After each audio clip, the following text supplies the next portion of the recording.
Bonjour et bienvenue. Aujourd'hui, on va s'intéresser à une question qui taraude beaucoup de monde. Les problèmes de peau. Et si la solution ne se trouvait pas dans nos crèmes, mais dans notre assiette? On va plonger ensemble dans les travaux assez incroyables du professeur Humbert, qui nous propose de voir les choses sous un angle complètement différent. Voilà la question de départ, toute simple, mais radicale. Le professeur Humbert nous lance un défi. Et si, depuis des années, on regardait au mauvais endroit?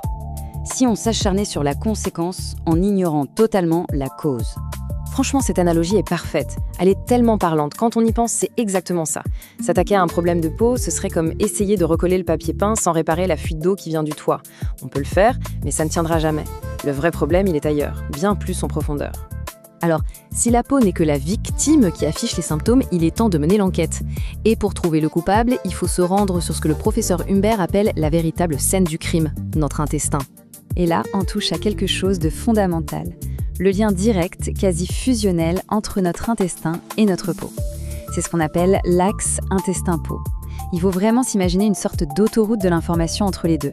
Un embouteillage ou un accident à un bout, eh bien ça crée forcément des problèmes à l'autre bout.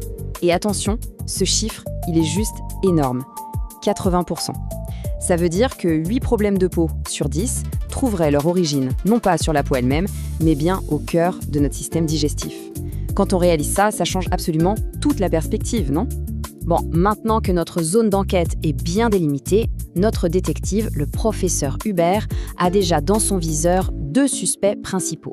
Des habitués qu'on retrouve très souvent comme responsables de l'inflammation. Et les voici, nos 2 coupables désignés. D'un côté, on a les protéines du lait de vache. Et attention, on parle bien des protéines comme la caséine, pas forcément du lactose.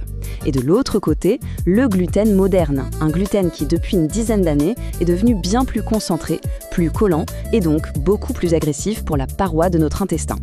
Ces 2-là sont de vrais champions pour créer de l'inflammation. Mais l'affaire n'est pas si simple. Nos 2 suspects principaux créent un climat d'inflammation, c'est vrai. Mais ce désordre, eh bien, il prépare le terrain pour un 3e larron, un complice qui adore le chaos pour pouvoir s'installer et prospérer. Et ce complice, ce sont les parasites intestinaux. On peut les attraper un peu partout, parfois même dans une salade qui n'a pas été parfaitement lavée. Sur un intestin sain, ils ne font que passer. Mais sur une paroi intestinale déjà irritée, enflammée, alors là, c'est le paradis pour eux. Ils s'installent et peuvent déclencher toute une cascade de problèmes qui vont bien au-delà de la peau. Alors là, on se pose forcément la question, mais attendez, si ces parasites sont si courants, comment se fait-il que les analyses et les tests ne trouvent quasiment jamais rien? C'est une excellente question et la réponse est assez déconcertante. Et voilà, la réponse du professeur Humbert est aussi simple que brillante. Utiliser les analyses de sang ou de sel pour chercher ces parasites, c'est comme essayer de pêcher un poisson dans un lac immense avec une toute petite cuillère à café. On a beau chercher, on ne trouvera rien. Ça ne veut pas dire qu'il n'y a pas de poisson, ça veut juste dire qu'on utilise le mauvais outil. On arrive donc au cœur de la méthode. Si les outils classiques, les analyses, ne fonctionnent pas, comment fait notre détective pour résoudre l'affaire? Quelle est sa technique secrète pour démasquer les coupables? Sa méthode, c'est ce qu'il appelle le test thérapeutique. Et c'est là que c'est génial. L'idée, c'est que le diagnostic, eh bien, c'est le traitement lui-même. On arrête un suspect, comme le lait ou le gluten, ou on traite une cause possible, comme les parasites, et on observe. Tout simplement. La réaction du corps, l'amélioration ou non des symptômes devient la preuve. C'est bien plus fiable qu'un résultat de laboratoire.